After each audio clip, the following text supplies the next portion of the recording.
Sierra Leone today is vibrant. It is a country at peace. There is music, dancing, free political discussion, and infrastructure development. Sierra Leone has been Ebola-free since December of 2015.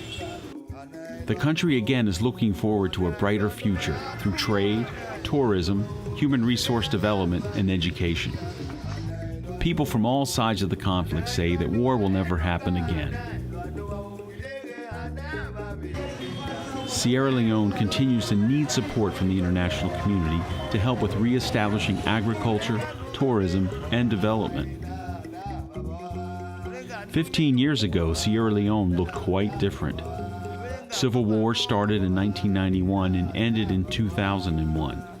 10 years of brutal conflict devastated the society in a country with a population smaller than the Washington, D.C. metropolitan region.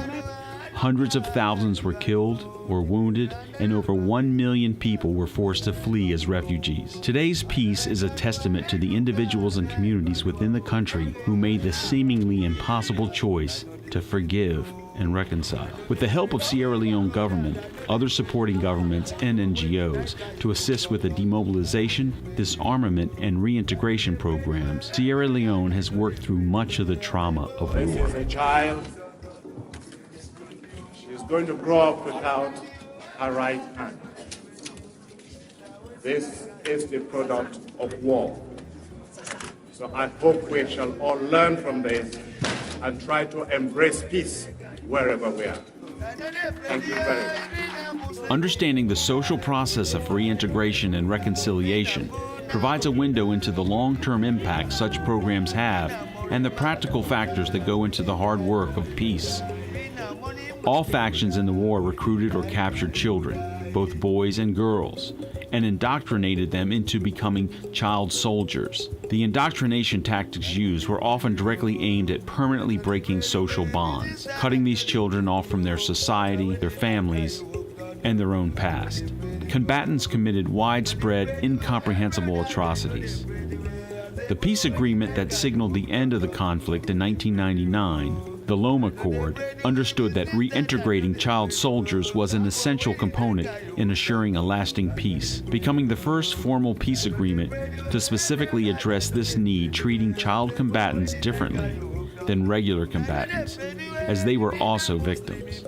The implementation of this goal required a rethinking of traditional peace and reconciliation programs. The success or failure of this reintegration effort would be a true test of peace.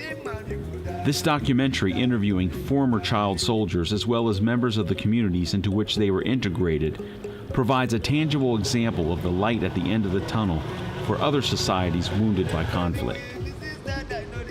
By telling their stories and examining the reintegration programs from a historical distance, Sierra Leoneans can not only offer hope of a better tomorrow, but also improve current peace-building efforts around the world. This documentary shows the different methods that the people of Sierra Leone used to bring about reintegration and reconciliation.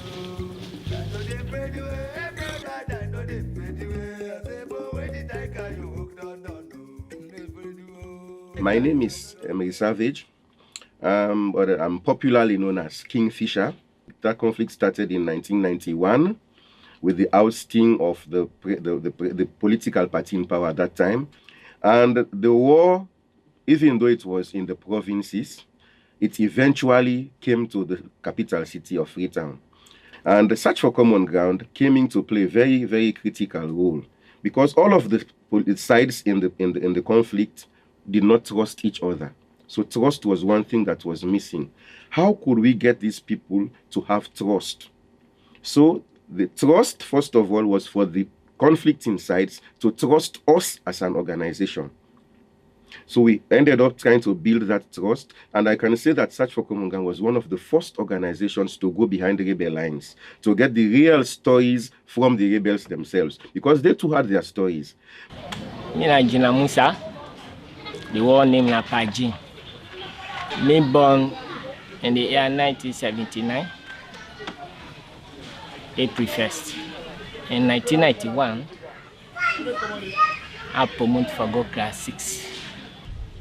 I did the whole mean. I was in April 12, 1991. After I left school in 1993, I was a victim of the Sierra Leone War. In 1993, I was captured by the rebels.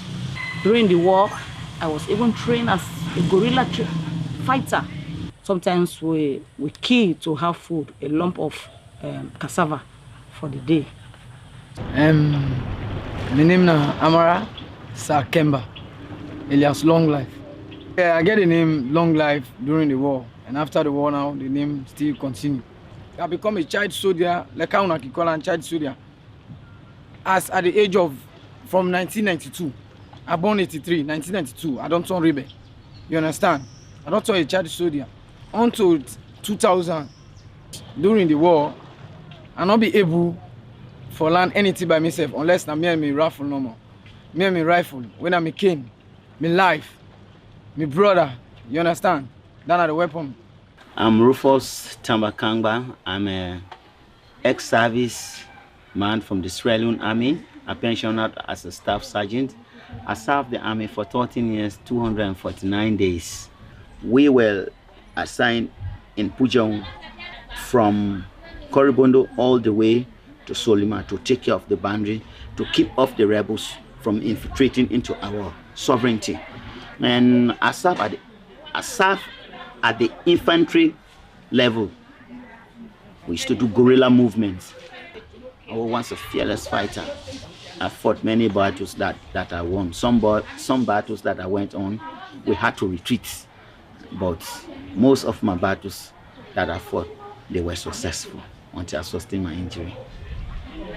I undergo 3-month training, both urban and guerrilla warfare.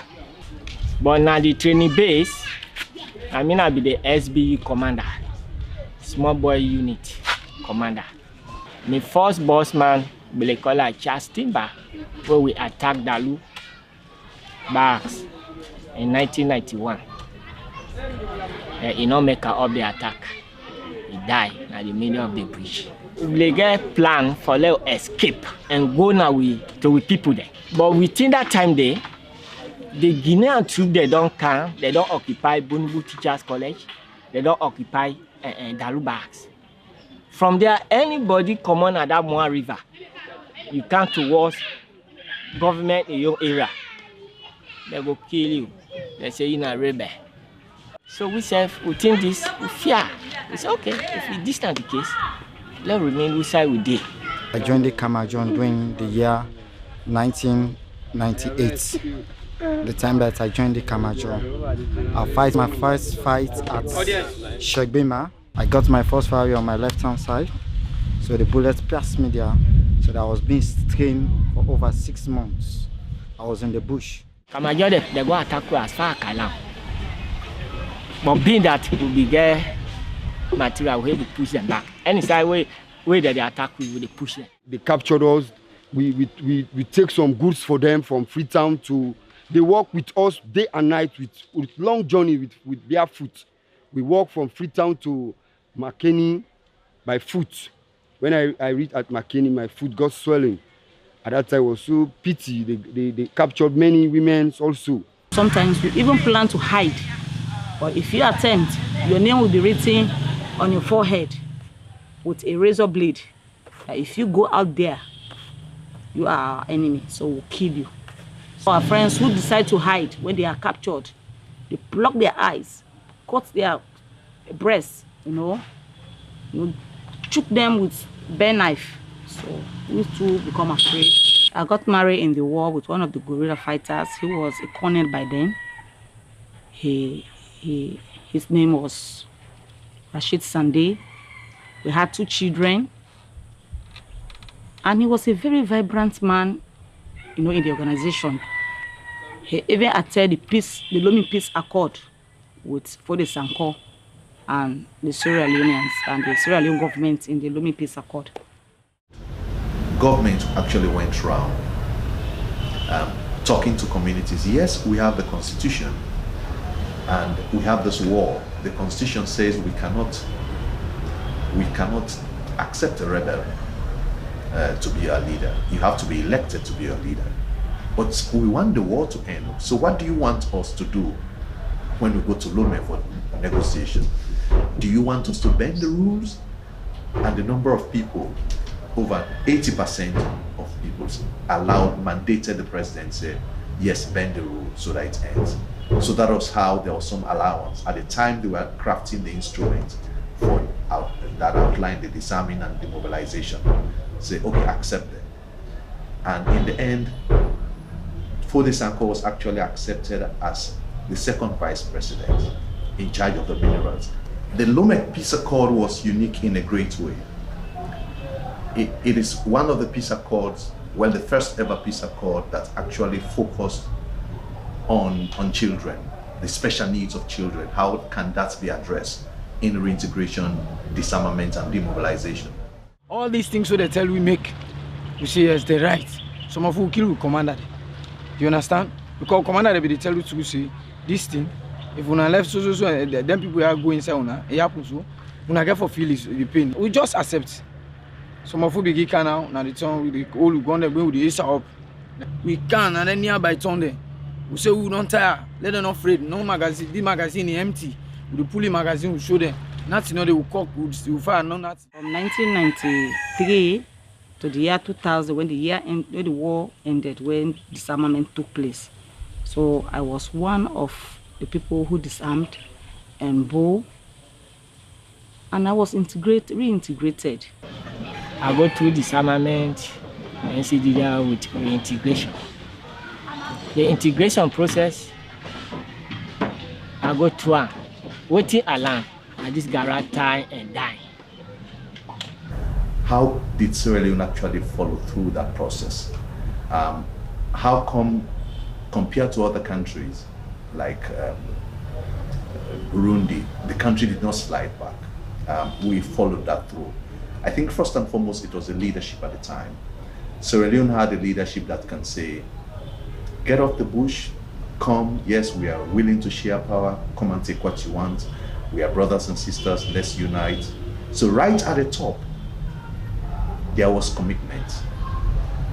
It hardly happens in other African countries. So because now people found out that they have a platform where their voices would be heard through community radios, it created a room for dialogue. I remember in my reintegration program taking a young boy from the western area to Moyamba district. There was total condemnation because this young boy was a member of the Revolutionary United Front, and Moyamba, as it were largely civil defense force, the CDF. They were Kamajos, and they refused the boy. They said, we cannot, his name is Momo, so we cannot take Momo in this community. And then, but we were sleeping in the family house. So in the middle of the night, the mom came to our room. She said, you know what? I love my child. Wake up, go to Freetown, or else you will be eliminated. So we got off and we came. But 6 months on, Momo was accepted in that same community. Then the question is why? It's because of the numerous reconciliation approaches. That was one among these was a YRTP. The YRTP program hosted a lot of, had a number of stations, a number of bases, undertaking public education, community reconciliation education, peace education at community level.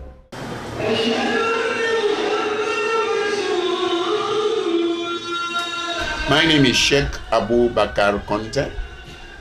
I'm the current president of the Inter-Religious Council, which has been established 15 years ago. And I'm also a Muslim missionary working for the Muslim World League, Rabbit and Mecca, in the Kingdom of Saudi Arabia, where I did my Islamic studies in the Islamic University of Medina. We were able to convince them to see two reasons that, fighting always there is no winner, and would have adverse repercussion on you, the individual, and the society in which you live. This one whole country should know that the Management Systems International, through the funding of USAID, they've done something in this country. And because of the peace that came here today, we have lots of development. One thing, the program that was given to us, YRTP, those 5 modules, I'm telling you, these are the 5 pillars of any developmental project within Sierra Leone. Any project that comes, you cannot bypass YRTP. It must be one aspect. When we talk about good governance, nation building, we talk about Module 5. And when we talk about health and well-being, do that about health, we have Module 4. When we talk of psychosocial counseling, we talk about Module 2. When we talk about environmental conservation, we talk about Module 3. When we talk about changing ourselves, identifying opportunities to generate income, how to change, identify ourselves to know who we are, changing the mindset of people, there where Module 1 comes in. We are using modules to teach the ex-combatants, who are the main target groups, and women for the program, the MSI program. What I like best about the nation building module is the topic leadership. In that module, we learn the different types of leaders, either at national level, community level, chiefdom level. We have these different types of leadership. It was my favorite.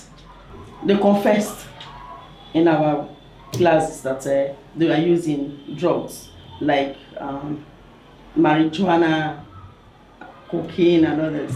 These are the things that they were giving them. So that was why, in fact, they were killing, they were doing bad things without even realizing that they are human beings. So we talked about that and we discussed it, and some of them said, okay, we have now realized the bad effects of this, so we are going to leave it. With the intervention of this MSI in that transition period, we are able to train these vigorous rebels that took part in the war. We are able to calm them down because we are working in the district of Kailan where the war started, as well as this Bo district. You know, it better what I will decide every day. I get what I want each day. No, at the 30% I get me own, you understand? But like, what will be the thing say that for happen? You know they happen. So if you expect something, but that's something you expect, it not happen. So I believe say it better you go behind. Allah said, when you are determined and you've taken all the necessary precautions, then rely on the Lord for his support. So what we used to shuttle, we used to meet even the rebel leaders. Unfortunately, religious people in this nation are they are put in a very high esteem. They are they are respected, and they are widely listened to. And we happen to have the widest constituency because there is no village, there is no area you would go in this country you would not find both a church and a mosque, or a church or a mosque. From the moment you let go, God will open the road for you. Truly, rest assured, I'm not God, but I'm playing with the Bible. Nothing. Now only wire tape. When wire tape can I join them? I begin for change me. Yes. I begin to discover what I be. Anyway, today I don't mean like no transforming. Anyway, thank you.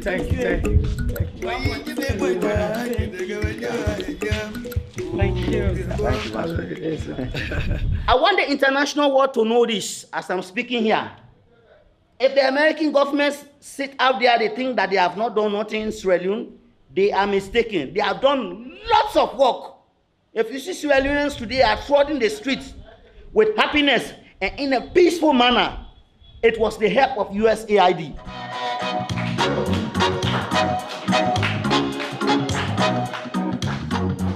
Long in this country, children lost all the parents lost the children and the belonging. Let us pray for mercy upon the beloved nation. Sierra Leone, yeah. I can't be, oh, people stop me.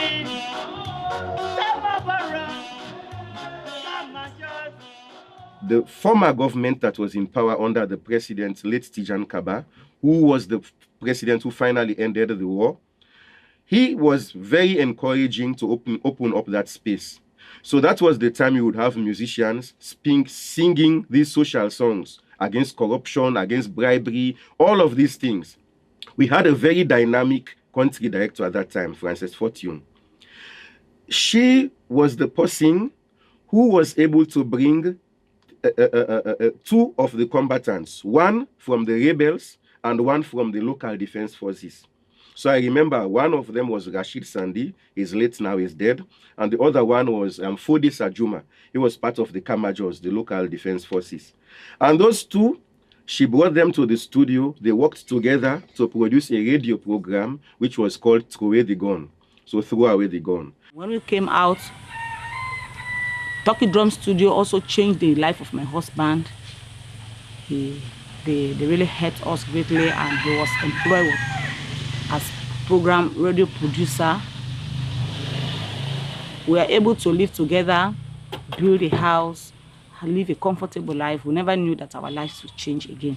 Tune every day, Monday to Friday, to Atunda Ayenda, and to all Unuala, to Jigijik. That radio soap opera, Atunda Ayenda, Lost and Found, it became the flagship program of Search for Common Ground as an organization in Sierra Leone, and it still continues. And as we speak, we are just producing the episode 3212. The past has been the past. We are in the present. Let's prepare ourselves for the future. We, the ex-combatants, we should maintain ourselves. Let's try to channel our problems through institutions, administratively, but not by causing riots or standing out there beating up people, and let's desist from using drugs. That nobody will yearn for war. Nobody will say, oh, let there be war so that changes will come to this country. If you yearn for war, you yearn for trouble, and your life will be miserable. Because during war, lives and properties are gone. I mean, one victim for violence, but you know they pay. So I also tell any of my company, either I be Kamajo, it be RF, it be soldier. Violence, you know they pay. Peace now the way forward. Yes. Let's forget about fights. Let's make peace. Where there is fight, there is no developments. We are forgetting about the fight. Let's come together and develop our country. No more war. We want peace. No more war. We want peace. No more war. We want peace. No more war. We want peace. As a nation, we really have to put aside that political divide behind us, the regional divide behind us, and just work as one people. Don't encroach on my rights. I don't encroach on your right. Let's explore the commonalities amongst us that let you and I live in peace and work for peace.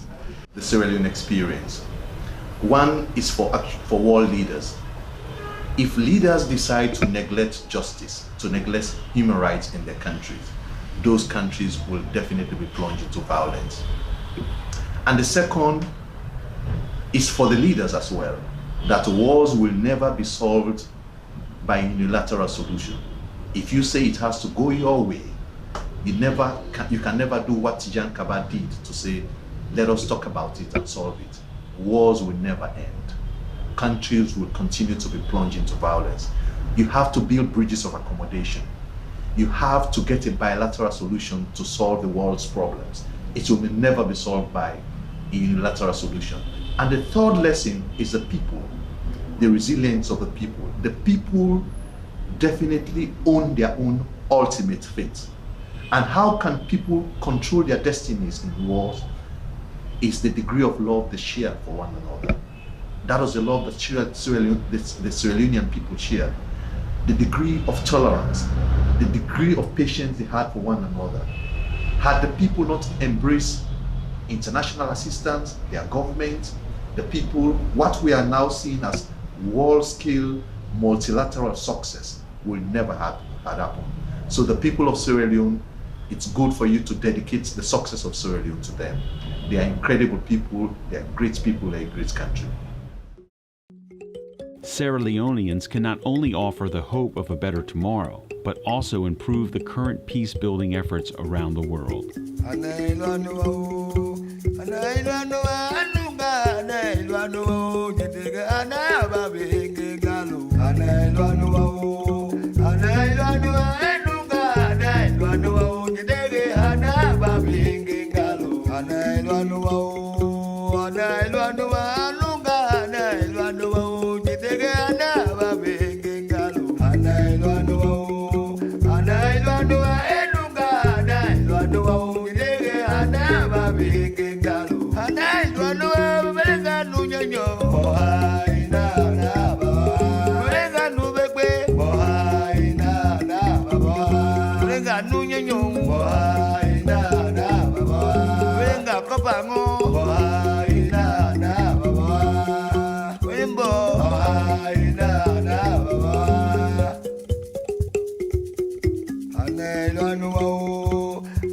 Anai